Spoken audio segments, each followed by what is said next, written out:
Suara jangkrik bersahutan di tengah malam. Angin dingin berhembus lembut, membawa aroma tanah basah dan dedaunan. Di sebuah warung kopi pinggir jalan, 4 sahabat tengah asik bercengkrama. Malam itu, Dimas, Raka, Sari, dan Andi berkumpul setelah lama tidak bertemu. Mereka adalah teman semasa SMA yang kini sudah berkuliah di tempat berbeda. Kalian pernah dengar gak sih tentang hutan Plangon? Tanya Dimas tiba-tiba, sambil menyeruput kopinya. Raka menoleh. Oh, yang katanya angker itu? Banyak penampakan. Iya, aku pernah dengar cerita, sahut Sari pelan. Wajahnya agak cemas. Katanya sering terdengar suara tangisan di dalam hutan. Terus ada sosok bayangan hitam yang suka ngikutin orang. Andi langsung merinding. Aduh, jangan bahas yang serem-serem lah. Malam-malam gini. Tapi Dimas justru semakin tertarik. Ia memang dikenal sebagai orang yang paling penasaran dengan hal-hal mistis. Justru itu. Kenapa nggak kita buktikan sendiri? Sekalian seru-seruan, nostalgia, kumpul lagi sama-sama. Raka tersenyum miring. Gue sih gas. Tapi beneran nih, lo serius ngajak ke sana? Sari terlihat ragu. Kalian yakin? Tempat itu bukan tempat main-main. Banyak yang bilang, kalau udah masuk ke sana, gak semua bisa pulang dengan selamat. Suasana seketika menjadi lebih hening. Angin malam berhembus agak lebih kencang. Tiba-tiba dari arah belakang warung, terdengar suara ranting patah. Kerak! Semua menoleh seketika, saling berpandangan. Tapi tak ada siapapun di sana. Andi langsung berdiri. Udah gue pulang duluan ah. Serem gue. Tapi Dimas menahan. Besok, kita berangkat besok pagi ke hutan Plangon. Kalau kalian berani. Raka mengangguk. Deal. Sari terdiam beberapa saat, lalu menghela napas panjang. Ya udah, asal jangan macem-macem di sana. Dan malam itu pun ditutup dengan janji, sebuah janji yang tanpa mereka sadari, akan mengubah hidup mereka selamanya. Pagi itu, matahari bersinar cukup terik. Dimas, Raka, Sari, dan Andi berkumpul di depan sebuah minimarket dekat perkampungan menuju hutan Plangon. Perjalanan mereka dimulai dengan tawa dan candaan. Namun semakin dekat dengan area hutan, suasana berubah lebih sepi dan mencekam. Rumah-rumah warga terlihat semakin jarang. Pepohonan mulai rapat, seakan-akan menyambut siapapun yang masuk ke wilayahnya. Saat melewati sebuah warung kecil di pinggir jalan, seorang kakek tua yang duduk di kursi bambu menatap mereka tajam. Matanya dalam, penuh sorot serius. Kakek itu berdiri dan menghampiri mereka. Nak, kalian mau ke Plangon? Tanyanya dengan suara serak. Dimas menjawab sopan. Iya, kek. Mau jalan-jalan, sekalian lihat-lihat. Wajah sang kakek langsung berubah serius. Jangan macam-macam di sana. Hutan itu bukan tempat untuk main. Sudah banyak yang hilang atau pulang, tapi bukan dengan raga yang sama. Andi menelan ludah. Maksudnya, kek. Sang kakek mendekat, suaranya dipelankan. Di sana ada penunggu. Sosok hitam besar, tinggi, yang selalu mengikuti siapapun yang melanggar pantangan. Kadang, ada juga suara tangisan perempuan. Tapi jangan pernah cari asal suara itu. Kalau kalian ikuti, kalian tidak akan pernah kembali. Sari langsung gemetar, menggenggam tangan Dimas. Kita masih bisa batal sekarang, Dim. Bisiknya. Tapi Dimas hanya tersenyum, walau dalam hatinya mulai ada rasa ragu. Tenang, kek. Kita cuma lihat-lihat aja. Nggak akan macam-macam. Sang kakek menatap mereka lama. Lalu merogoh kantong kainnya dan mengeluarkan sebuah gelang akar berwarna hitam. Ia menyerahkannya ke Dimas. Ini, bawa. Jangan lepas selama di sana. Ini bukan buat gaya-gayaan, tapi buat pelindung. Tapi ingat apapun yang terjadi, jangan ikuti suara tangisan. Mereka pun berpamitan. Namun saat berjalan meninggalkan warung itu, sang kakek sempat berkata pelan, hampir seperti bisikan. Semoga kalian bisa pulang seperti waktu kalian datang. Suasana mendadak terasa jauh lebih dingin. Jalanan menuju hutan dipenuhi kabut tipis, meskipun matahari masih tinggi. Di depan sana, hutan Plangon menunggu. Langkah mereka semakin mendekati pintu masuk hutan Plangon. Rimbunan pohon besar dengan akar menjulur kemana-mana seolah menjadi gerbang alami yang gelap dan menyesakan. Meski matahari masih terang, cahaya nyaris tak menembus ke dalam hutan. Serem juga ya ternyata. Gumam Andi sambil menatap lebatnya pepohonan. Sari berkali-kali menatap sekeliling, merasa tidak nyaman sejak melewati warung tadi. Kalian beneran mau lanjut? Rasanya nggak enak dari tadi. Katanya sambil memegang gelang akar yang tadi diberikan kakek tua. Raka malah tertawa. Ah, perasaan kalian aja. Nih, lihat. Apa seremnya? Katanya sambil melangkah masuk lebih dulu. Namun baru beberapa meter masuk, tiba-tiba hawa berubah drastis. Angin berhenti. Suara burung hilang. Semuanya senyap. Kenapa jadi hening gini? Tanya Dimas, mulai merasa aneh. Dan tepat saat itu, mereka menemukan sebuah batu besar penuh lumut di tengah jalan setapak. Di batu itu ada tulisan samar-samar seperti huruf-huruf kuno yang tidak mereka pahami. Raka iseng. Wah, ini pasti batu keramat. Kita foto dulu. Ah, katanya sambil mengangkat kamera ponselnya. Cekrek, cekrek. Namun saat hasil fotonya muncul di layar, wajah Raka mendadak pucat. Lihat deh. Suaranya bergetar sambil menunjuk layar ponsel. Semua berkumpul melihat. Di balik batu besar itu, ada bayangan hitam tinggi menjulang, seperti sosok besar yang berdiri. Padahal tidak ada apa-apa di sana tadi. Andi langsung mundur. Napasnya memburu. Gue nggak mau lanjut, sumpah. Tiba-tiba, terdengar suara lirih samar. Hei, hei, hei. Suara itu seperti suara tangisan perempuan jauh. Tapi cukup jelas untuk membuat bulu kuduk mereka berdiri. Sari menutup telinganya. Sudah, kita balik aja, balik sekarang. Tapi Dimas menahan, meskipun wajahnya mulai tegang. Enggak, kita udah sejauh ini. Kita harus lanjut, kita harus tahu apa yang sebenarnya ada di hutan ini. Angin kembali berhembus. Kali ini dingin. Terlalu dingin untuk ukuran siang hari. Di depan sana, jalan setapak semakin gelap. Suara tangisan itu terdengar lagi, lebih dekat. Hei, hei, hei. Dan tanpa mereka sadari, sesuatu sedang mengikuti dari belakang. Langkah mereka makin berat, tak hanya karena jalan yang menanjak dan licin, tapi juga karena suasana yang semakin mencekam. Suara tangisan itu sesekali terdengar, kadang jauh. Kadang seperti berbisik di telinga. Hei, hei, hei. Sari menempel terus pada Dimas, sementara Andi lebih banyak menunduk, takut melihat ke sekitar. Gue ngerasa kayak ada yang ngikutin dari tadi. Gumam Andi lirih. Udah, jangan mikir yang aneh-aneh. Jawab Dimas. Tapi jelas terlihat dari matanya kalau dia pun mulai merasakan hal yang sama. Tiba-tiba, mereka sampai di sebuah pohon besar yang tampak aneh. Pohon itu berdiri sendiri, batangnya hitam pekat, dan akar-akarnya seperti menjulur ke permukaan membentuk lingkaran. Di tengah lingkaran itu, ada sesajen yang sudah berserakan. Ada yang habis ritual kayaknya. Kata Raka sambil mendekat. Sari langsung menarik tangan Raka.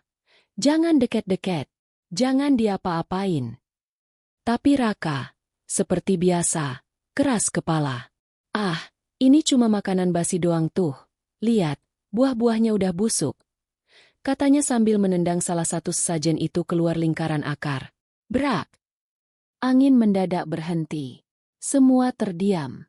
Bahkan suara serangga pun hilang. Dunia seperti membeku sesaat. Dimas langsung marah. Gila lo, Rak, kan udah dibilang jangan macam-macam.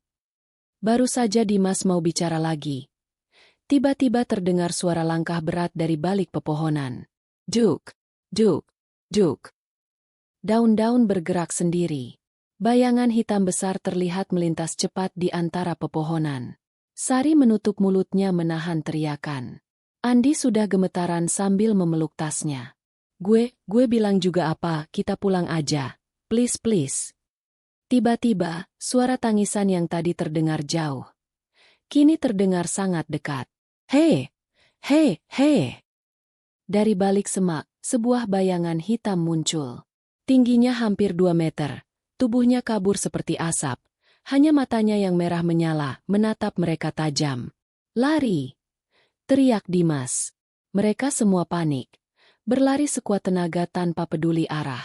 Namun suara langkah berat dan tangisan itu terus mengikuti. Bahkan terdengar, lebih dekat dan lebih dekat. Kalian sudah melanggar. Sebuah bisikan berat dan dalam terdengar, seakan memenuhi seluruh hutan. Langkah kaki mereka beradu dengan tanah basah dan akar-akar pohon yang berserakan. Nafas mereka memburu. Keringat bercucuran meski udara di dalam hutan terasa dingin menusuk. Cepat! Cepat lari! Teriak Dimas, sambil menggenggam tangan Sari yang hampir terjatuh. Di belakang mereka, suara berat dan langkah gemuruh terdengar semakin dekat. Duk! Duk! Duk! Ditambah suara tangisan yang kini terdengar, tepat di telinga mereka. Hei! Hei! Hei! Raka berlari paling depan, mencoba mencari jalan keluar. Namun setiap belokan, setiap jalan setapak, selalu membawa mereka kembali ke tempat yang sama. Astaga! Gue yakin tadi kita udah lewat sini. Ini batu yang sama. Teriak Raka panik. Andi hampir menangis. Kita nyasar, kita gak bisa keluar. Dimas mencoba menenangkan diri, tapi tatapannya penuh ketakutan. Gak pasti ada jalan. Kita harus tenang. Tiba-tiba, tanpa aba-aba, Sari terhenti. Matanya menatap ke satu titik di semak-semak. Lihat itu. Bisiknya pelan. Semua menoleh. Di balik semak-semak, terlihat sosok perempuan berpakaian putih kusam, rambut panjang menutupi wajahnya. Berdiri mematung, tak bergerak. Wajahnya samar. Hanya terlihat bayangan hitam di balik rambut. Namun yang paling mengerikan adalah, suara tangisannya berasal dari arah perempuan itu. Hei, hei, hei. Sari gemetar, mulutnya bergetar. Itu yang tadi kita dengar. Perempuan itu perlahan mengangkat kepalanya, wajahnya penuh luka. Matanya bolong, mulutnya menganga lebar seakan menjerit. Suara jeritan yang begitu nyaring langsung membuat mereka limbung. Raka tanpa pikir panjang langsung menarik semua. Lari! Mereka berlari membabi buta. Namun setiap langkah justru semakin membawa mereka masuk ke dalam hutan yang lebih gelap. Dan yang lebih mengerikan, kini tidak hanya satu. Tapi bayangan-bayangan hitam muncul dari segala arah. Mereka dikepung terjebak dalam hutan yang seakan memiliki nyawa sendiri. Suara bisikan mulai terdengar. Kalian tidak diizinkan pulang. Mereka terus berlari. Namun semakin jauh berlari, semakin asing pula tempat yang mereka lewati. Pohon-pohon berubah, menjadi lebih besar, lebih rapat, dan menjulang tinggi hingga nyaris menutupi seluruh langit.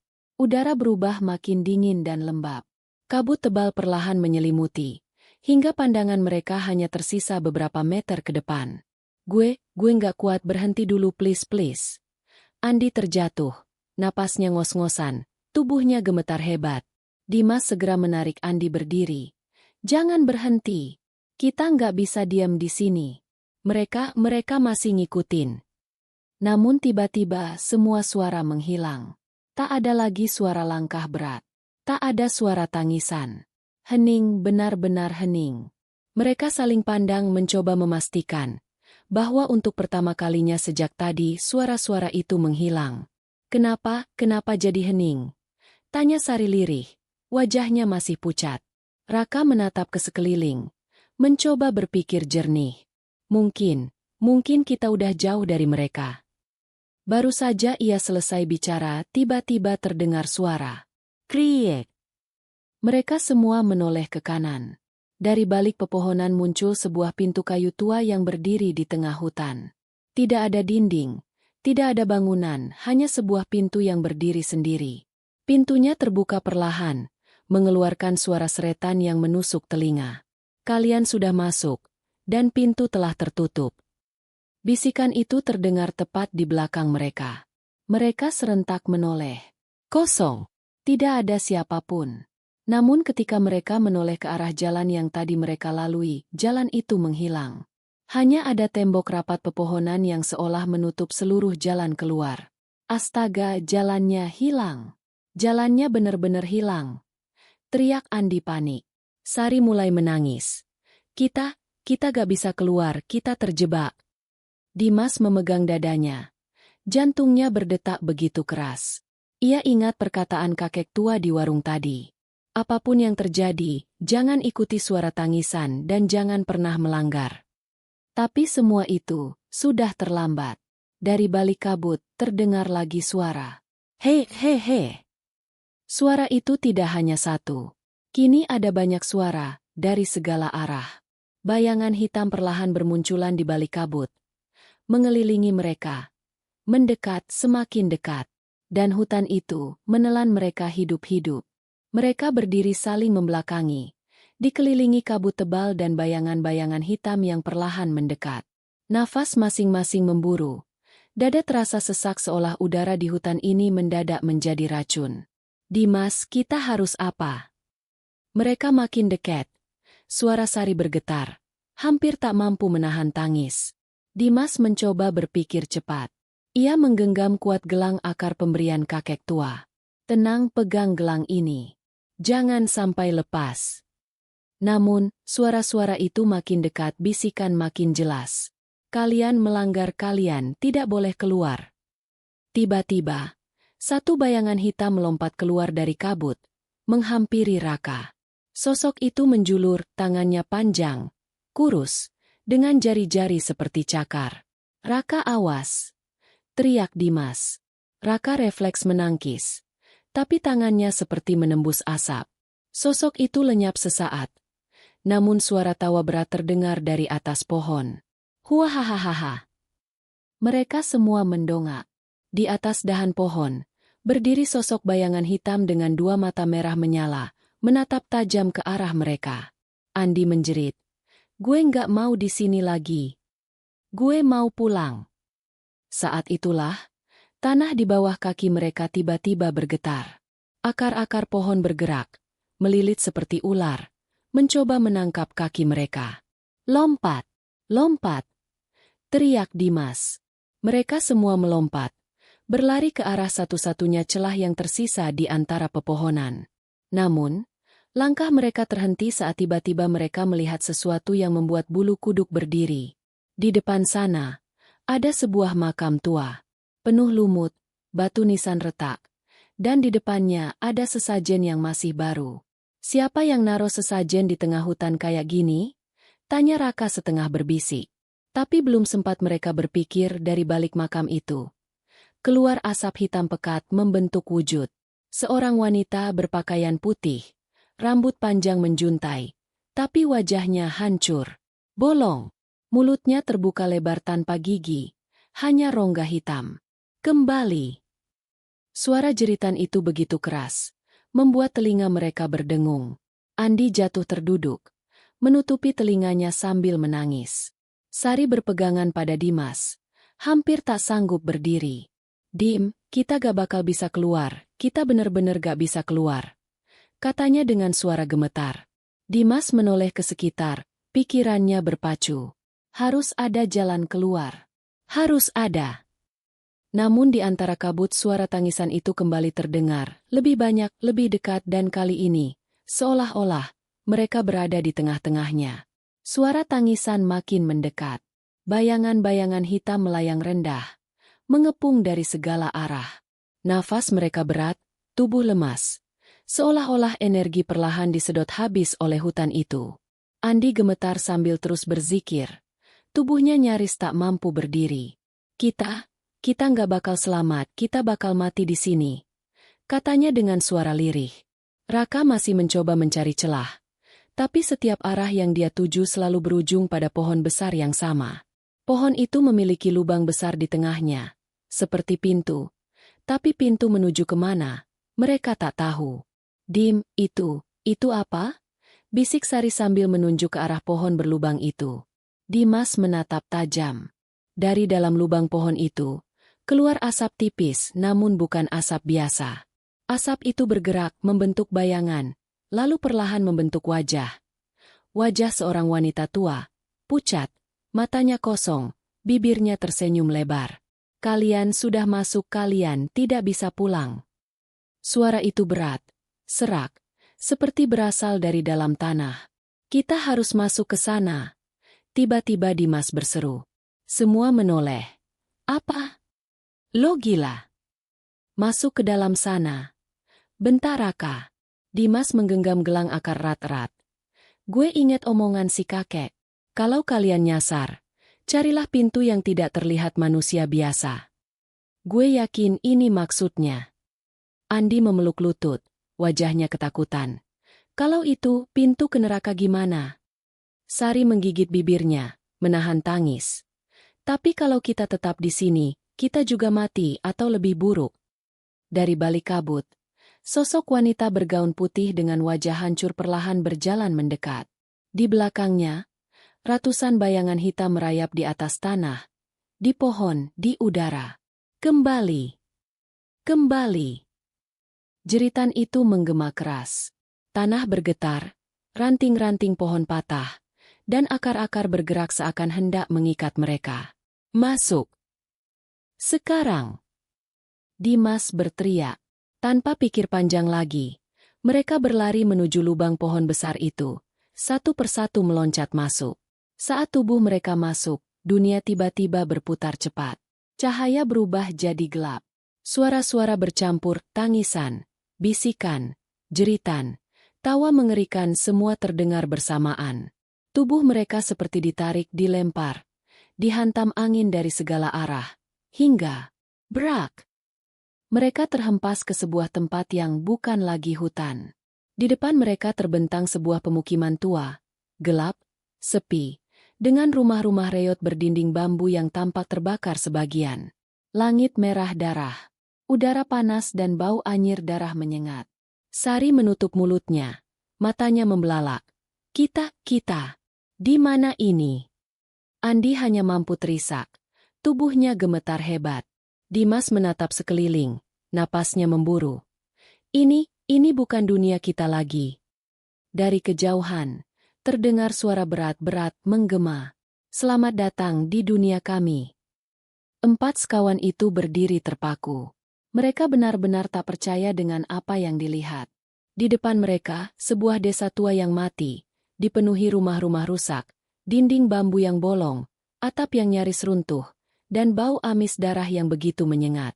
Langit berwarna merah gelap, seakan matahari tertelan oleh sesuatu.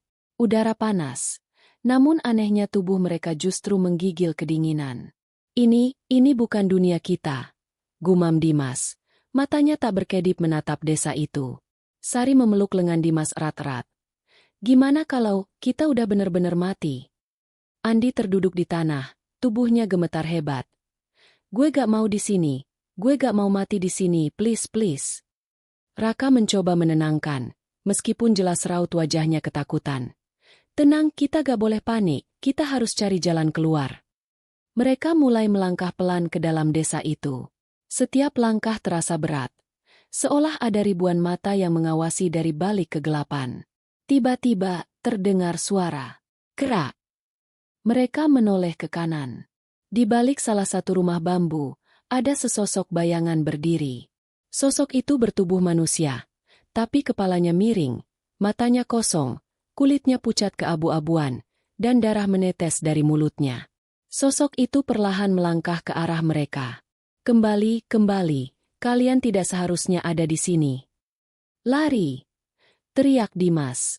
Mereka berlari melewati deretan rumah. Namun, makin jauh mereka berlari, makin banyak sosok serupa bermunculan dari berbagai arah. Ada yang berjalan tanpa kepala, ada yang merangkak dengan tangan yang sudah putus, ada pula yang menggantung di pohon. Tubuhnya berayu namun matanya masih menatap mereka. Sari menjerit sekuat-kuatnya. Mereka terus berlari, hingga sampai di tengah desa. Di sana, ada sebuah bangunan seperti balai besar. Pintunya terbuka lebar. Di atas pintu itu ada tulisan kuno yang sulit dibaca, namun yang mengerikan adalah puluhan tengkorak tertancap di kayu sepanjang pagar bangunan itu. Andi mundur perlahan. Gak, gue gak mau masuk, please jangan. Namun suara berat kembali terdengar dari dalam. Kalian yang melanggar harus bertemu dengan penjaga. Tanah bergetar. Kabut hitam menyelimuti bangunan itu. Bayangan besar perlahan muncul dari dalam, tubuhnya besar, hitam, setinggi hampir 3 meter, matanya merah menyala, dan dari mulutnya mengalir darah hitam pekat. Kemari! Suara itu seperti dentuman petir, membuat telinga mereka berdengung. Dimas menahan nafas, wajahnya pucat. Kita harus lawan ini, atau kita gak akan pernah pulang. Sosok besar itu berdiri di depan mereka. Tubuhnya hitam legam seperti kabut pekat, tinggi hampir 3 meter, dengan mata merah menyala menatap tajam. Setiap langkahnya membuat tanah bergetar. Dari mulutnya mengalir cairan hitam kental seperti darah busuk. Kemari, kalian telah melanggar. Suaranya berat, bergema ke seluruh penjuru desa mati itu. Dimas mundur beberapa langkah. Wajahnya pucat pasi. Apa-apa itu? Bisiknya, hampir tanpa suara. Andi jatuh terduduk. Tubuhnya menggigil hebat. Kita bakal mati di sini, please gue nggak mau. Raka mencoba berdiri tegak meskipun lututnya gemetar. Kita harus cari cara buat kabur atau. Sari menatap ke tangan Dimas yang masih mengenakan gelang akar pemberian kakek tua. Matanya melebar. Dim, gelang itu. Kakek itu bilang itu pelindung. Dimas memandang gelang itu, lalu menatap sosok hitam besar yang kini melangkah semakin dekat. Dari sekeliling mereka, sosok-sosok menyeramkan bermunculan. Ada yang tanpa kepala, ada yang hanya separuh badan. Semua menatap mereka dengan tatapan kosong, seolah haus akan jiwa. Penjaga itu mengangkat tangannya tinggi-tinggi. Dari telapak tangannya, muncul pusaran angin hitam menarik apa saja di sekitarnya. Pepohonan, batu, tanah semuanya tersedot ke dalam pusaran itu. Kalian akan menjadi bagian dari kami. Angin begitu kencang. Tubuh mereka mulai terdorong. Sari berpegangan erat pada Dimas. Andi menjerit, dan Raka mencoba mencengkeram akar pohon. Dimas memejamkan mata, lalu menggenggam erat gelangnya. Dalam hati ia berdoa sekuat-kuatnya, mengingat semua petuah kakek tua. Kalau tersesat, pejamkan mata, genggam erat, dan panggil penjaga yang baik. Dengan sisa tenaga, Dimas berteriak, "Tolong bantu kami ingin pulang." Tiba-tiba, gelang akar itu menyala redup, mengeluarkan cahaya hijau lembut. Dari cahaya itu, muncullah bayangan seorang wanita tua berpakaian putih bersih. Rambutnya digelung, wajahnya teduh namun serius. Kalian telah melanggar, tapi masih ada kesempatan. Sosok wanita itu berdiri di depan mereka, menghadang pusaran angin hitam dan sosok penjaga. Ia mengangkat tongkat kayu kecil di tangannya, lalu menghentakkan ke tanah. Dug! Tanah bergetar hebat. Pusaran angin itu perlahan melemah. Bayangan-bayangan hitam menjerit, suara mereka seperti ratusan orang menangis kesakitan. Aarg! Penjaga gerbang itu meraung keras. Tubuhnya bergetar, lalu perlahan memudar, berubah menjadi asap hitam yang perlahan terurai di udara. Namun wanita itu menoleh ke mereka dan berkata tegas, "Ini belum selesai. Kalian masih harus melewati satu ujian lagi, jika ingin kembali ke dunia kalian." Sari menatapnya dengan mata berlinang. "Ujian apa lagi?" Apa kami masih bisa selamat?" Wanita itu mengangguk perlahan. "Ikuti aku, tapi ingat ini adalah kesempatan terakhir kalian." Dengan langkah perlahan, wanita itu berjalan menuju sebuah lorong gelap yang muncul di belakang balai desa. Tanpa pilihan lain mereka mengikuti. Mereka berjalan mengikuti sosok wanita tua berjubah putih itu melewati lorong sempit yang gelap gulita. Suara langkah kaki mereka bergema, namun anehnya, lorong itu seperti tidak berujung. Kabut tebal menutupi pandangan. Udara terasa berat. Bau anyir darah, campur dengan bau kemenyan dan tanah basah, menusuk hidung. Sari memegang erat tangan Dimas. Wajahnya masih penuh ketakutan. Andi berjalan sambil berzikir pelan, sedangkan Raka hanya menatap kosong ke depan, mencoba menahan rasa takut yang sudah di batas puncak. Setelah berjalan cukup lama, mereka tiba-tiba sampai di sebuah pelataran luas. Di tengahnya, ada sebuah cermin besar setinggi hampir 3 meter, berdiri tegak tanpa penyangga. Permukaannya gelap, tidak memantulkan apapun. Wanita tua itu berdiri di depan cermin, lalu menoleh pada mereka. Disinilah ujian kalian. Jika ingin kembali, kalian harus menghadapi diri kalian sendiri. Dimas mengerutkan kening. Maksudnya menghadapi diri sendiri. Belum sempat dijawab, permukaan cermin itu mulai bergetar, perlahan membentuk bayangan. Satu persatu, bayangan mereka sendiri muncul, namun dalam wujud yang mengerikan. Dimas melihat dirinya, tapi wajahnya hancur, penuh darah, dengan mata hitam kosong. Raka melihat dirinya sendiri. Tapi mulutnya robek sampai ke telinga, giginya tajam, tertawa tanpa henti. Sari melihat dirinya mengenakan kain kafan, wajahnya pucat, tubuhnya membusuk. Andi melihat dirinya sendiri, tanpa mata, hanya 2 lubang hitam menganga. Bayangan-bayangan itu menatap mereka, lalu perlahan berjalan mendekat sambil berkata dengan suara yang berat dan dalam. Kalian adalah dosa kalian sendiri, kalian adalah ketakutan kalian sendiri. Jika kalian tidak mampu melawan, kalian akan selamanya menjadi bagian dari kami. Dimas menggenggam erat gelang akar. Nafasnya memburu. Kita harus lawan ini. Ini cuma bayangan, cuma ketakutan kita sendiri. Katanya mencoba menenangkan. Namun bayangan Dimas langsung menerkam. Tubuhnya melayang seperti asap. Lalu berubah menjadi tangan-tangan hitam yang mencoba melilit leher Dimas. Dimas meronta, berusaha melepas jeratan itu. Sari pun diserang bayangannya sendiri. Wajah mayatnya yang mengerikan menatap dari jarak dekat sambil berbisik. Kau takut mati kan? Rasakan jadi aku. Andi terduduk, menangis, sementara bayangannya perlahan memeluknya dari belakang, berbisik di telinganya. Kau, penakut, kau, lemah, kau sudah mati. Raka memberontak, berusaha menendang bayangannya sendiri yang terus tertawa tanpa henti. Di tengah kekacauan itu, terdengar suara wanita tua itu. Ingat, hanya kalian sendiri yang bisa menyelamatkan diri. Hadapi, atau selamanya terjebak. Dimas menggertakkan giginya. Enggak, gue enggak takut. Kalian cuma bayangan. Gue mau pulang. Teriaknya sekuat tenaga.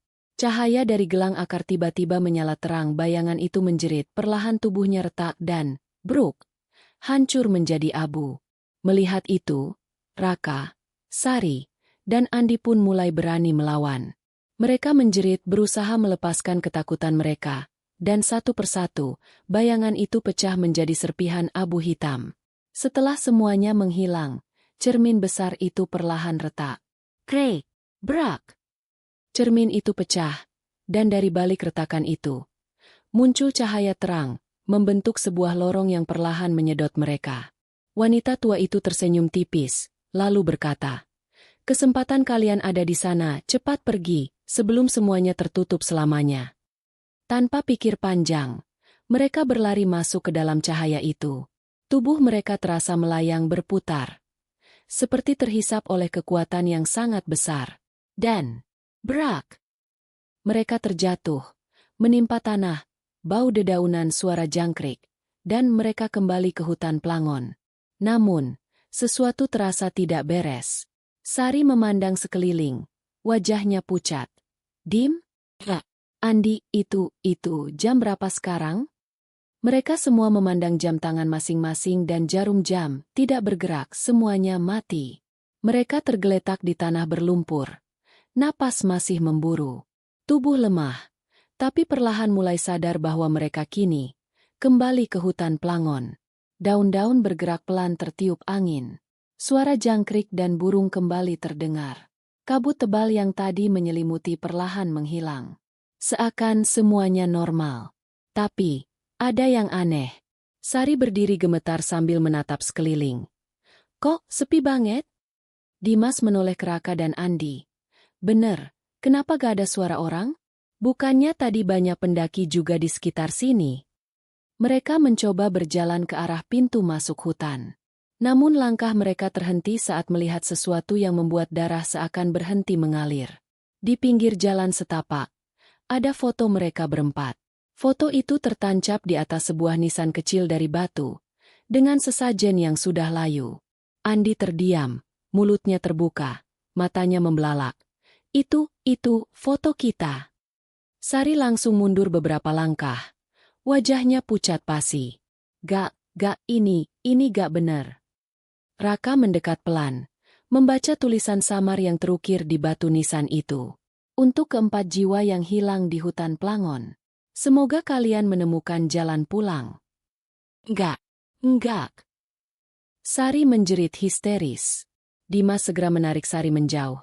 Ini pasti ada yang ngerjain. Ini gak mungkin bener, gak mungkin. Mereka pun berlari secepat mungkin ke arah keluar hutan. Nafas memburu. Jantung seakan pecah. Akhirnya mereka sampai di jalan utama. Tapi jalan itu kosong. Tidak ada kendaraan. Tidak ada warung. Tidak ada satu orang pun. Hutan yang biasanya ramai pendaki, kini benar-benar sunyi. Andi mulai menangis keras. Jangan bilang kita gak bener-bener balik. Tiba-tiba, terdengar suara tawa pelan dari balik pepohonan. Hehehe. Mereka menoleh serentak. Di ujung jalan berdiri, kakek tua yang tadi memberi gelang akar. Namun wajahnya kini berbeda. Matanya kosong, senyumnya lebar, dan kulitnya tampak membusuk di beberapa bagian. Sudah kubilang jangan melanggar. Suaranya berat dan bergema. Perlahan, tubuh si kakek berubah. Dari sosok tua renta menjadi bayangan hitam pekat dengan mata merah menyala.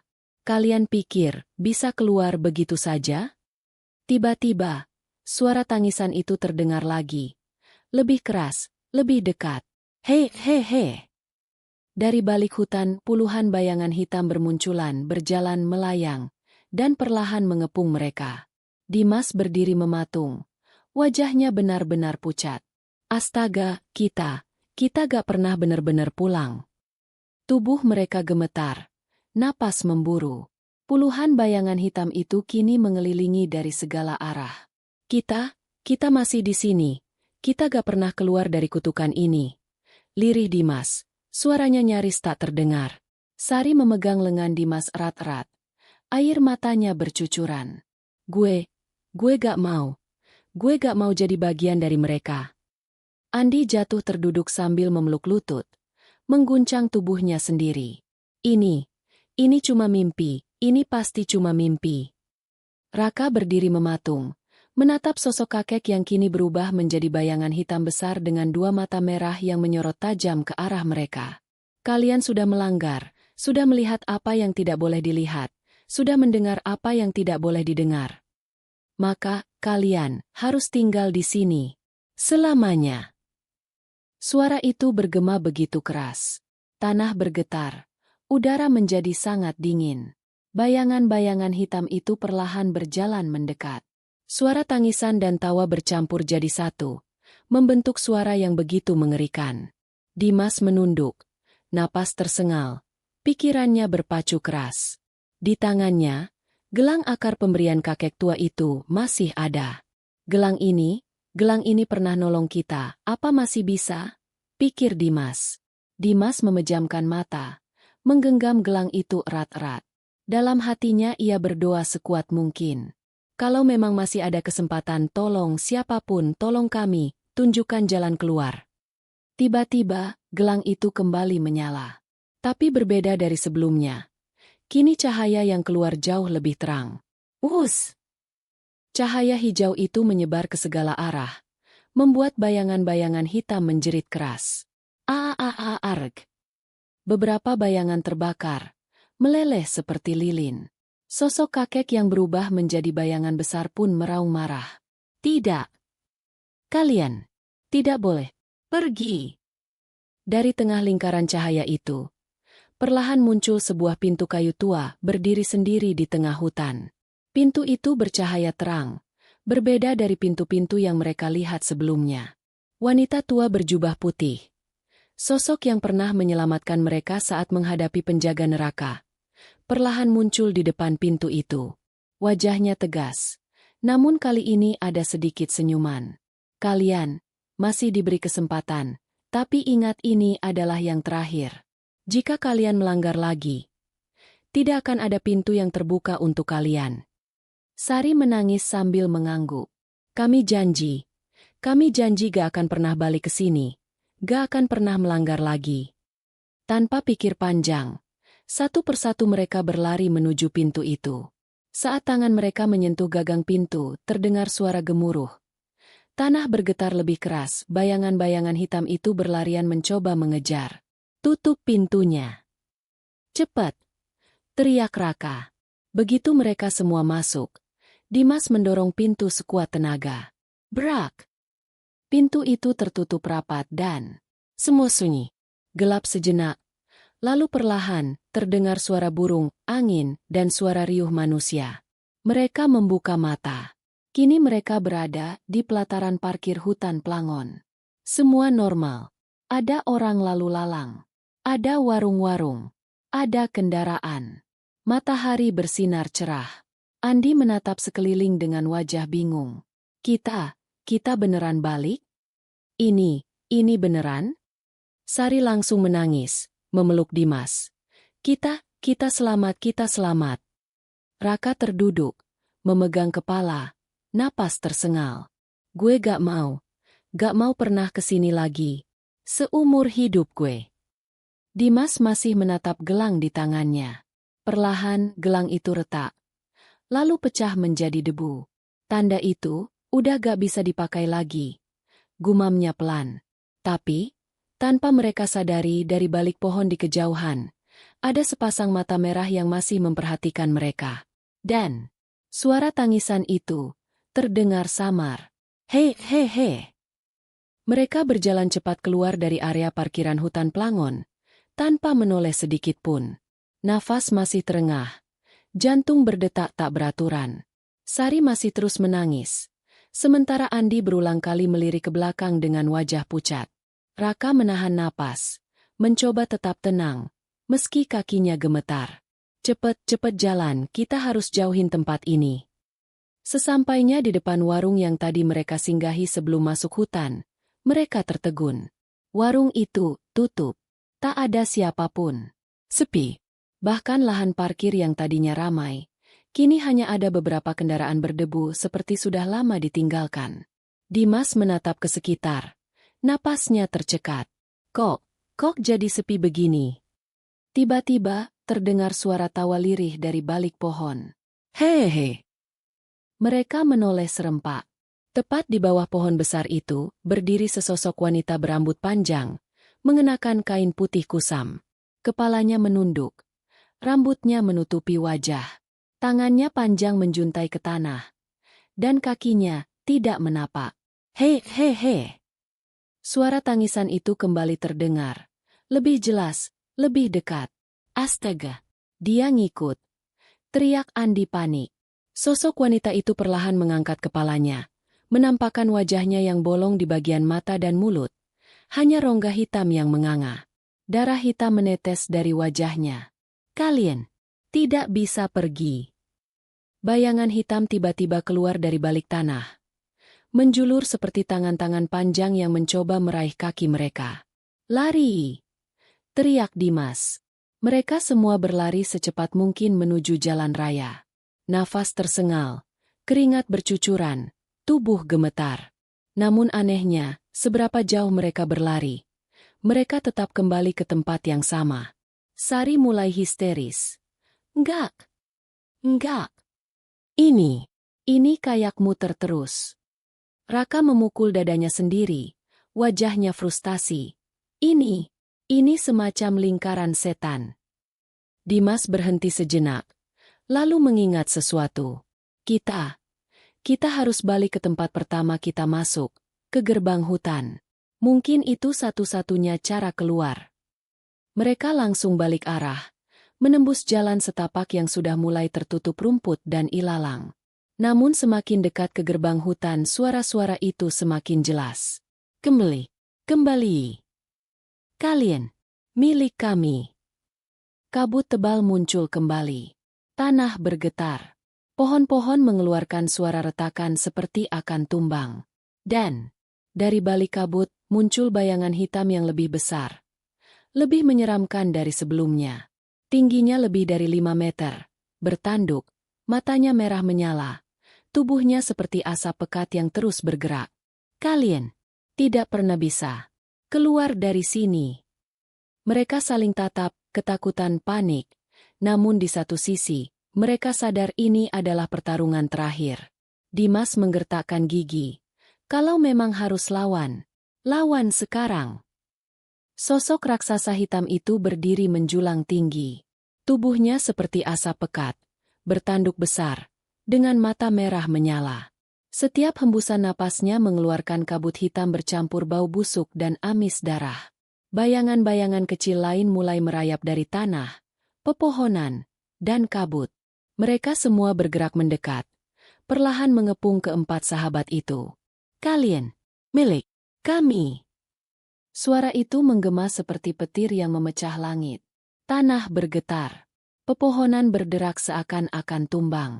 Dimas berdiri paling depan, menatap sosok itu dengan tubuh yang gemetar namun tetap berdiri tegak. Enggak, gue gak akan nyerah. Kita gak akan jadi bagian dari tempat terkutuk ini. Sari memegang tangannya. Wajahnya penuh ketakutan namun memaksa untuk tetap kuat. Kita harus keluar, apapun yang terjadi. Andi menutup telinganya, berusaha tidak mendengar jeritan-jeritan arwah yang terus berputar di sekitarnya. Raka menggeram. Lawan, apapun caranya. Lawan. Sosok raksasa itu mengangkat tangannya tinggi-tinggi. Dari telapak tangannya muncul pusaran kabut hitam yang berputar cepat, menyedot apapun di sekitarnya.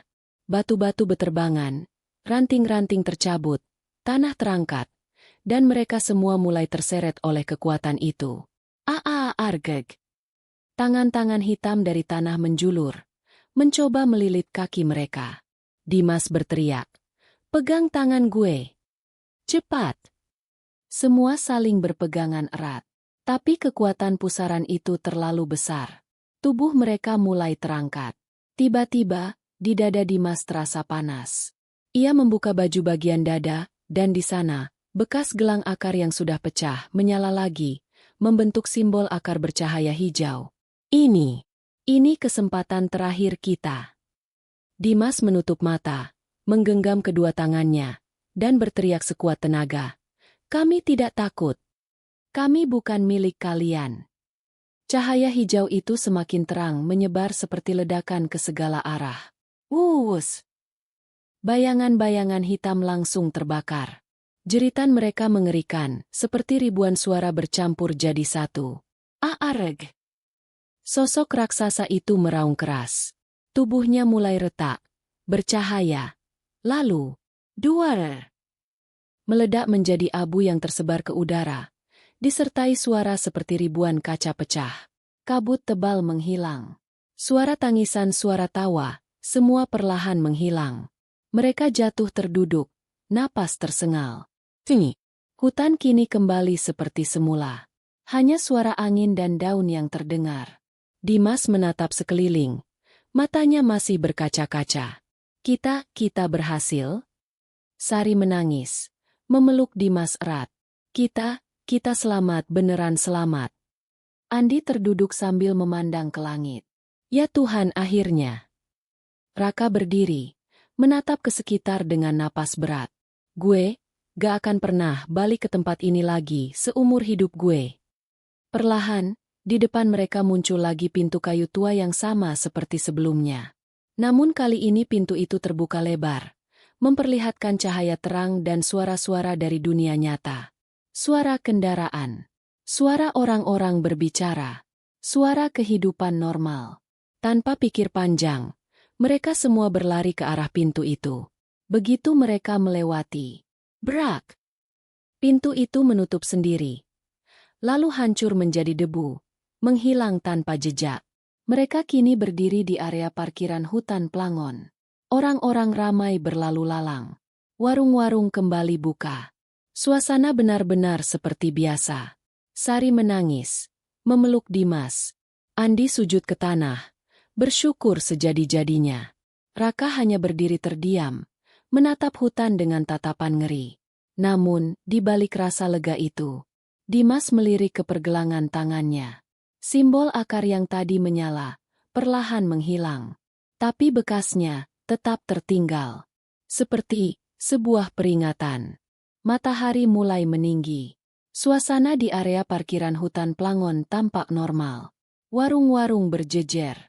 Suara motor, suara anak-anak bermain, dan pedagang yang menawarkan dagangan terdengar ramai. Namun bagi Dimas, Sari, Raka, dan Andi dunia tidak pernah lagi terasa sama.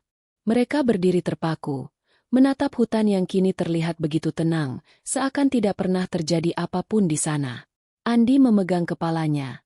Wajahnya pucat.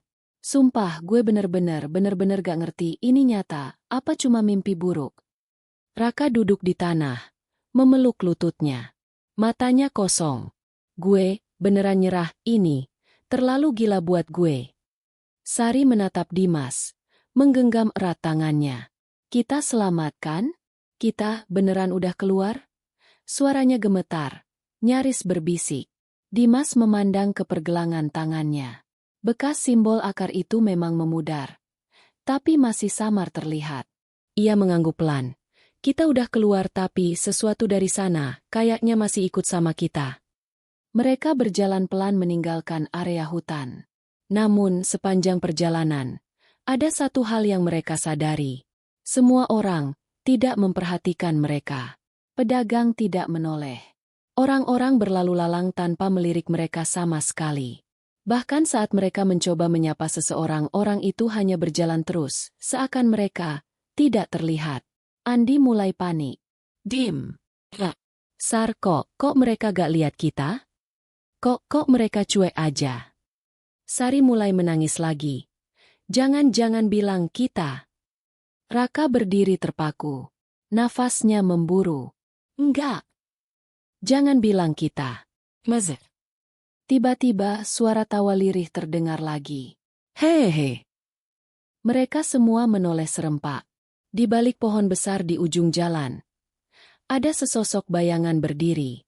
Sosok wanita dengan rambut panjang menutupi wajah, dan tubuhnya berlumuran darah.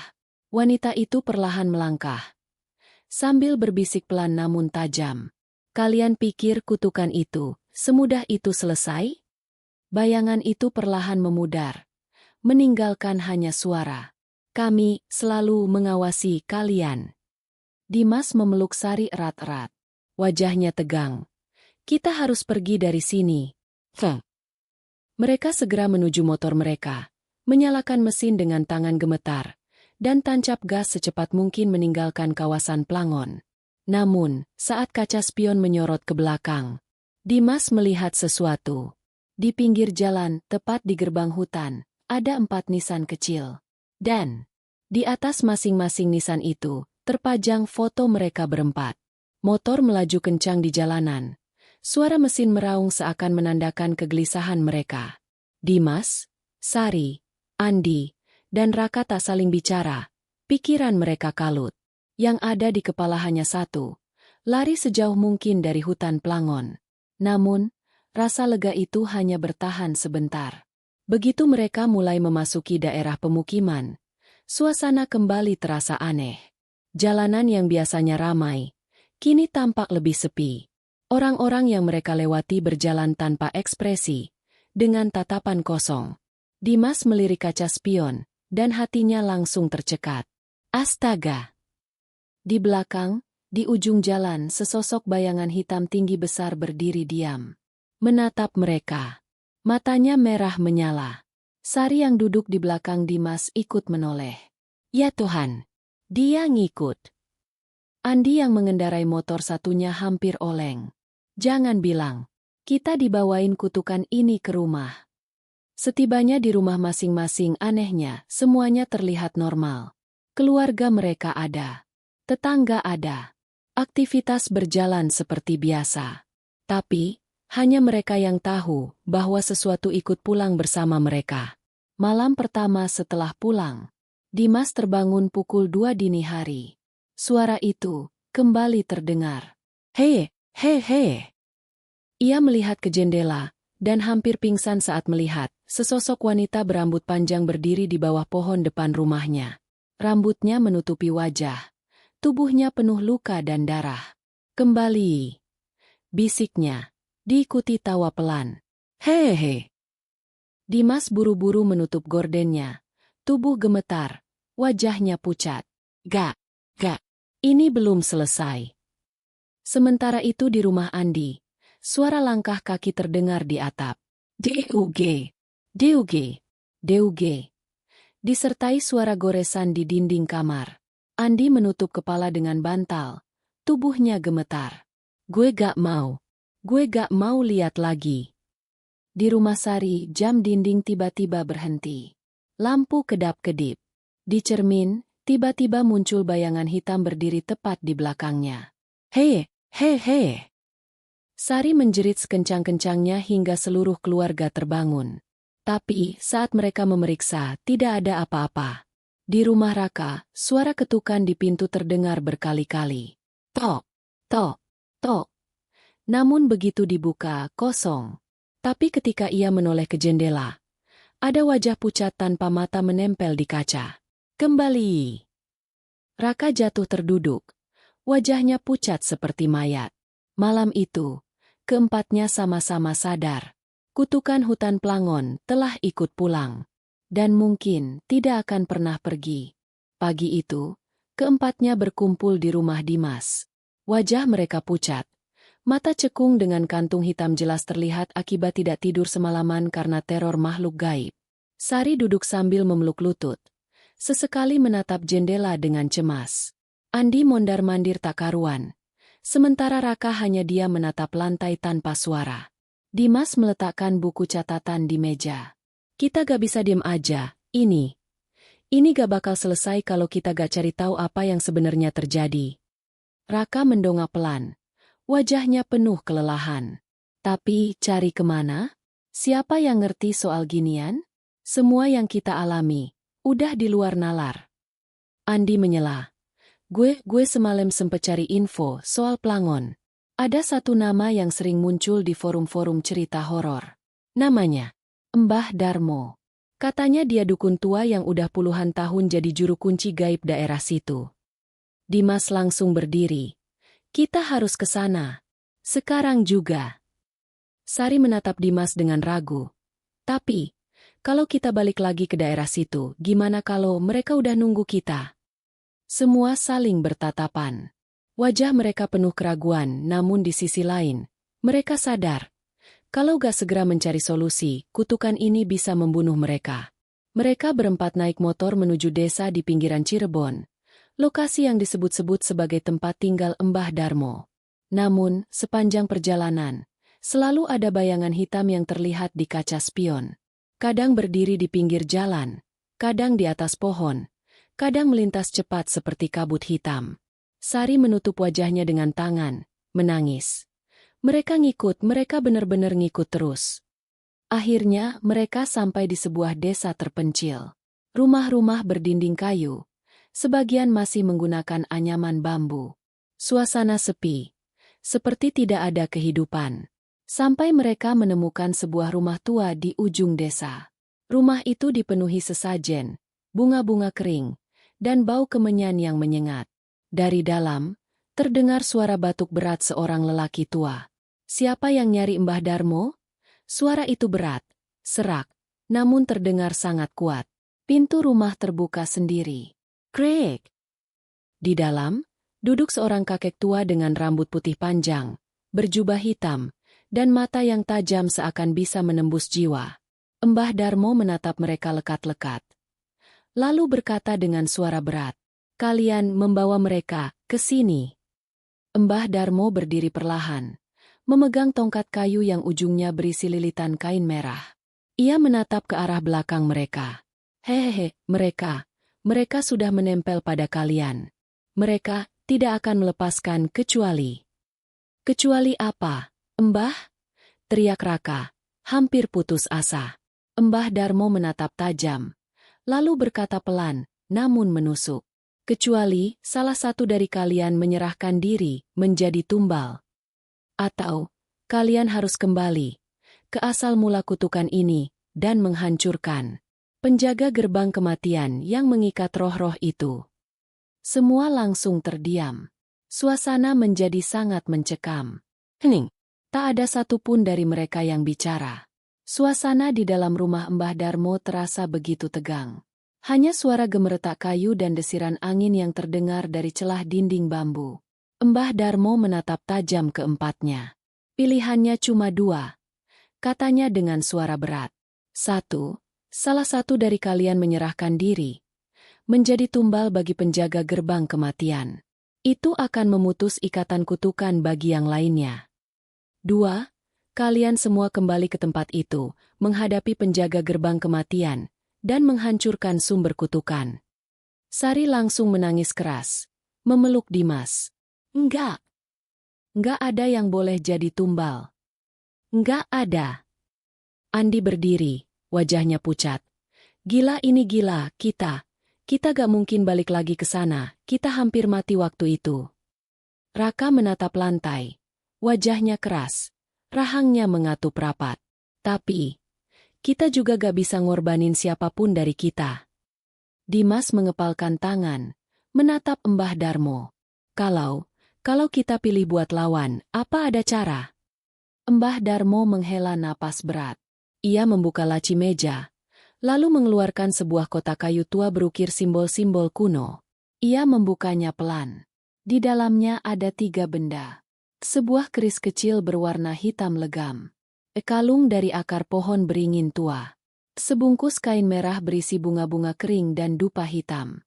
Keris ini, satu-satunya yang bisa menusuk penjaga gerbang kematian. Tapi, menusuk saja tidak cukup. Seseorang harus memegang kalung ini untuk menahan roh-roh yang akan menyerang. Dan dupa ini harus dibakar tepat di tengah gerbang untuk melemahkan ikatan kutukan. Mbah Darmo menatap mereka dengan mata yang tajam. Tapi ingat, sekali kalian masuk, tidak ada jaminan kalian semua keluar hidup-hidup. Andi mulai panik lagi. Gue gak yakin bisa. Raka berdiri, menatap semuanya satu persatu, lalu berkata tegas. Gue ikut. Gue gak mau lari lagi. Kalau harus mati, ya udah, tapi gue gak mau ngorbanin siapapun dari kita. Sari menghapus air matanya, menggenggam tangan Dimas. Aku juga, daripada lihat kalian mati atau jadi tumbal, mending kita lawan bareng-bareng.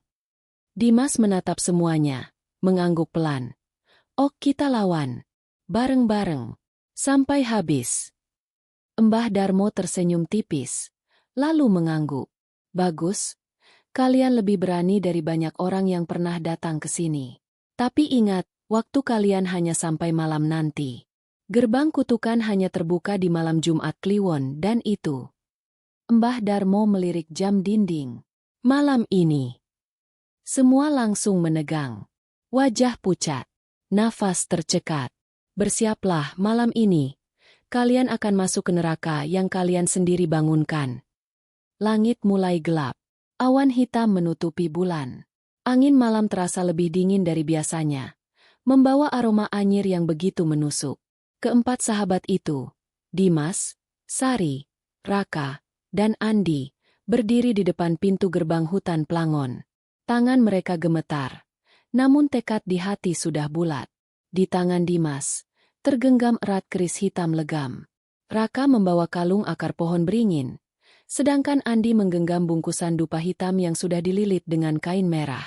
Sari memegang sebuah botol kecil berisi air kembang dan segenggam garam kasar, pemberian Mbah Darmo sebagai pelindung terakhir. Mereka saling pandang. Tak ada kata-kata. Hanya anggukan kecil sebagai tanda bahwa mereka siap. Bruk! Pintu gerbang hutan terbuka sendiri, dengan suara berderit pelan namun memekakan telinga. Kabut tebal langsung keluar menyeruak, menyelimuti jalan setapak. Kita mulai, ujar Dimas, menelan ludah, lalu melangkah pertama kali. Langkah demi langkah mereka menyusuri hutan yang kini tampak jauh lebih menyeramkan daripada sebelumnya. Suara-suara aneh langsung terdengar. Suara wanita menangis. Suara tawa. Suara langkah kaki. Padahal tak ada siapa-siapa. Tiba-tiba, dari balik kabut, muncul bayangan hitam-hitam kecil yang mulai merayap, merangkak, lalu berdiri membentuk barisan. Mereka datang. Bisik Sari dengan suara gemetar. Bayangan-bayangan itu langsung melompat, menyerang. Raka cepat-cepat mengenakan kalung akar, dan seketika tubuhnya diselimuti cahaya kehijauan. Bayangan-bayangan itu berusaha masuk, tapi terpental seperti terkena perisai gaib. Andi! Nyalain dupanya! Teriak Dimas. Andi dengan tangan gemetar menggesek korek api. Beberapa kali gagal, namun akhirnya... Ces! Dupa menyala, mengeluarkan asap hitam pekat bercampur aroma menyengat. Saat asap dupa mulai membumbung, tanah bergetar. Pohon-pohon berderak. Udara menjadi panas. Dia datang. Teriak Raka. Dari balik kabut muncul sosok raksasa hitam itu lagi. Tapi kali ini, jauh lebih besar, lebih menyeramkan. 2 tanduk panjang mencuat dari kepalanya. Tubuhnya dipenuhi luka terbuka dengan darah hitam mengalir deras. Di punggungnya, ratusan tangan-tangan kecil menjulur, bergerak-gerak, seakan mencoba meraih apapun di sekitarnya. Kalian kembali. Kembali untuk mati. Suaranya menggema seperti ribuan suara dalam satu mulut. Tanah terbelah. Akar-akar pohon muncul dari bawah, melilit kaki mereka. Dimas berlari ke depan, mengangkat keris hitam. Tapi bayangan besar itu menamparnya dengan tangan raksasa hingga tubuhnya terpental ke pohon. Braak! Dimas! Teriak Sari histeris. Raka memegang kalung erat-erat, berteriak. Kita harus lemahkan dia. Bakar dupanya di tengah gerbang. Andi berlari secepat mungkin ke sebuah batu besar di tengah area hutan, tempat yang dipercaya sebagai gerbang kutukan. Ia meletakkan dupa di sana, menaburkan garam, dan menyiramnya dengan air kembang. Wus! Asap hitam menyebar, membentuk lingkaran pelindung. Penjaga gerbang kematian meraung keras. Tubuhnya mulai berasap, seperti terbakar dari dalam. Aarge! Dimas yang terjatuh mencoba bangkit, meraih keris yang sempat terlempar. Dengan sisa tenaga, ia berlari, melompat ke arah dada makhluk itu. Ini! Buat semua yang lo siksa. Braak! Keris itu menancap tepat di dada sosok raksasa itu. Cahaya hijau menyembur dari luka tusukan. Tubuhnya mulai pecah, meledak. Duar! Kabut tersedot ke dalam tanah. Jeritan-jeritan arwah terdengar memudar, hingga akhirnya. Sunyi. Semua hening. Tanah berhenti bergetar. Angin berhenti bertiup. Hutan Plangon kini kembali seperti semula. Nang. Hanya suara jangkrik malam yang terdengar. Mereka semua terduduk. Nafas berat. Tubuh lemas. Namun satu hal yang pasti, mereka masih hidup. Dimas menatap langit. Bulan perlahan keluar dari balik awan. Ia menarik napas panjang, lalu tersenyum kecil. Kita berhasil. Udara di sekitar hutan kini terasa jauh lebih ringan. Kabut tebal yang tadi menyelimuti perlahan memudar, berganti dengan semilir angin malam yang dingin namun menenangkan. Dimas, Sari, Raka, dan Andi terduduk di tanah. Wajah mereka penuh luka, pakaian robek, tubuh penuh debu dan tanah. Tapi, kali ini berbeda. Tidak ada lagi suara tangisan, tidak ada bayangan hitam, hutan benar-benar sunyi. Raka merebahkan tubuhnya, menatap langit yang perlahan kembali cerah. Gue gak percaya kita beneran selamat. Napasnya terengah namun penuh rasa lega. Sari menatap Dimas, lalu tanpa berkata apa-apa langsung memeluknya erat. Tangisnya pecah. Kali ini bukan karena takut tapi karena bahagia. Kita hidup. Mas, kita hidup. Andi masih gemetar, menatap ke sekeliling. Beneran gak ada apa-apa lagi, kan? Gak ada yang ngumpet, gak ada yang tiba-tiba muncul, kan? Katanya setengah panik. Dimas berdiri perlahan, menggenggam erat keris hitam yang kini berubah menjadi abu, lalu terbang tertiup angin seakan tugasnya telah selesai. Kerisnya udah hilang. Mereka berjalan perlahan menuju gerbang hutan. Aneh, Kini gerbang itu benar-benar terbuka. Tanpa suara berderit, tanpa kabut, tanpa bayangan. Hanya jalan setapak dengan pepohonan yang tampak lebih hidup. Begitu melewati gerbang, mereka saling berpandangan. Kita beneran udah keluar. Gumam Andi. Udah gak ada, beneran gak ada. Tambah Raka memastikan. Mereka tertawa kecil. Senyum kembali terlihat. Beban besar di dada mereka akhirnya hilang. Mereka langsung kembali ke rumah Mbah Darmo untuk memastikan semuanya benar-benar selesai. Begitu sampai, Mbah Darmo sudah menunggu di depan rumahnya, berdiri sambil memegang tongkat kayu. Ia tersenyum tipis melihat mereka. Hehe, kalian hebat, kalian berhasil. Katanya pelan namun penuh makna. Dimas menatapnya dengan napas berat. Mbah, beneran udah selesai? Gak ada yang ikut lagi, kan? Mbah Darmo mengangguk pelan. Kutukan yang terikat pada gerbang itu sudah hancur. Penjaga kegelapan yang menjadi sumbernya sudah musnah. Roh-roh yang terjebak di sana kini sudah bebas. Ia melirik ke arah langit, lalu melanjutkan. Tapi ingat, tempat itu tetaplah tempat angker. Yang kalian hancurkan adalah kutukan yang memburu kalian. Tapi energi tempat itu tetap kuat. Jangan pernah sekali-kali kembali ke sana. Sari menunduk. Percaya sama saya, Mbah. Seumur hidup, saya gak mau nginjek tempat itu lagi. Mereka semua tertawa kecil. Kali ini benar-benar lega. Mbah Darmo memberikan mereka masing-masing seuntai kalung akar kecil. Bawa ini sebagai pelindung. Semoga hidup kalian kembali tenang, dan gak lagi dikejar hal-hal dari dunia yang tidak kasat mata. Dimas mengambilnya, lalu membungkuk hormat. Terima kasih, Mbah, terima kasih. Mbah Darmo hanya tersenyum tipis, lalu berjalan masuk ke dalam rumahnya. Pintu menutup sendiri, dan setelah itu, suasana kembali hening. Mereka pulang ke rumah masing-masing. Kini tidak ada lagi teror. Tidak ada suara tangisan. Tidak ada bayangan hitam. Namun, meski semua telah kembali normal, kenangan akan malam-malam mencekam di hutan Plangon tidak akan pernah hilang dari ingatan mereka.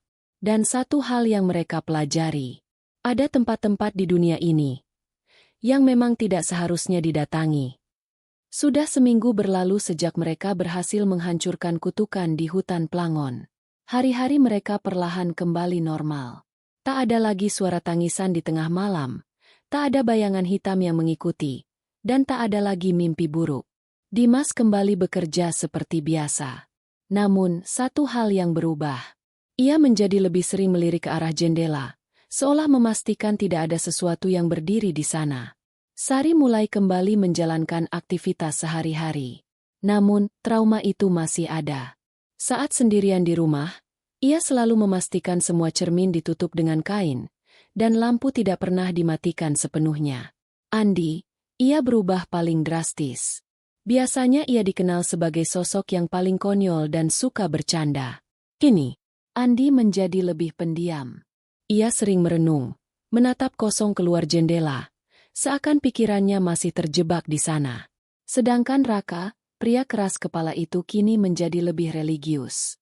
Ia mulai rajin ke masjid, mengikuti pengajian, dan memperdalam ilmu agama. Baginya, satu-satunya cara untuk melupakan kengerian itu adalah dengan mendekatkan diri pada Tuhan.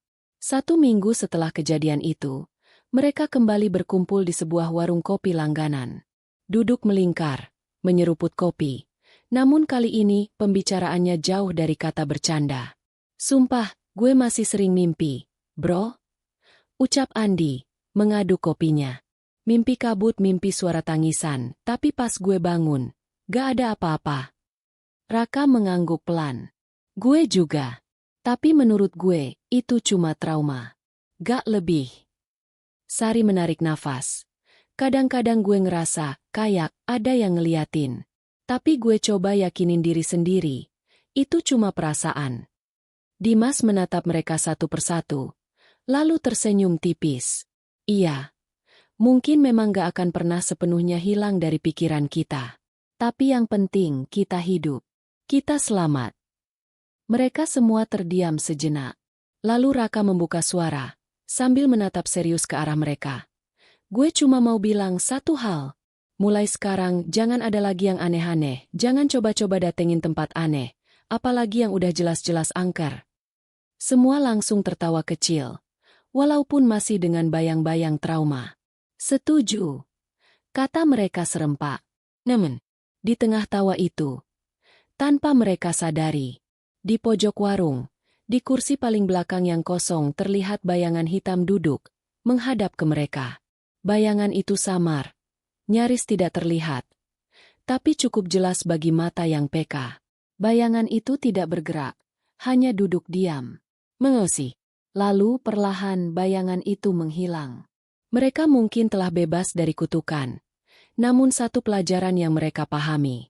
Kadang apa yang kita kira sudah selesai sebenarnya hanya tertidur untuk sementara waktu. Waktu terus berjalan. Tanpa terasa, sebulan sudah berlalu sejak kejadian mencekam itu. Dimas, Sari, Raka, dan Andi mulai benar-benar kembali menjalani kehidupan normal. Trauma memang belum sepenuhnya hilang, tapi kini mereka belajar untuk menerima bahwa apa yang terjadi adalah bagian dari masa lalu yang akan selalu menjadi kenangan kelam. Hari itu, mereka kembali berkumpul, kali ini di rumah Dimas. Ada tawa, ada canda, dan untuk pertama kalinya, suasana terasa benar-benar lega. Sari tersenyum sambil menatap foto mereka berempat yang dipasang di dinding. Gila, kalau ingat kejadian itu. Rasanya kayak mimpi buruk yang gak masuk akal. Andi tertawa. Sumpah gue heran, kita bisa keluar hidup-hidup dari tempat kayak gitu, itu udah kayak keajaiban. Raka mengangguk. Sejak kejadian itu, gue makin yakin ada dunia lain yang gak semua orang boleh tahu, apalagi ganggu. Dimas tersenyum, menatap mereka satu persatu. Iya, dan yang penting kita belajar. Belajar buat gak lagi main-main sama tempat yang memang bukan buat kita. Mereka semua saling berpandangan, lalu tertawa. Setuju, kata mereka serempak. Tiba-tiba ponsel Dimas berbunyi. Sebuah pesan masuk. Ia membuka. Pengirimnya, Mbah Darmo. Isinya hanya satu kalimat. Jaga kalung itu baik-baik, karena tidak semua pintu sudah tertutup selamanya. Dimas menatap layar ponsel itu cukup lama. Napasnya berat. Perlahan, ia menunjukkan pesan itu ke teman-temannya. Seketika, senyum mereka memudar. Muka kembali tegang. Mereka saling pandang tidak bicara, tapi saling paham. Sari menggenggam kalung akar yang masih selalu ia pakai. Berarti, kita harus selalu siap kapanpun. Andi berdiri, memasang wajah pura-pura tegar. Yah, kalau mereka datang lagi, semoga kali ini kita udah lebih siap. Raka menatap keluar jendela. Karena kita tahu kegelapan itu gak pernah benar-benar hilang, cuma menunggu waktu untuk bangun kembali. Setelah sebulan berlalu, keempat sahabat, Dimas, Sari, Raka, dan Andi, benar-benar menyadari bahwa hidup mereka telah berubah.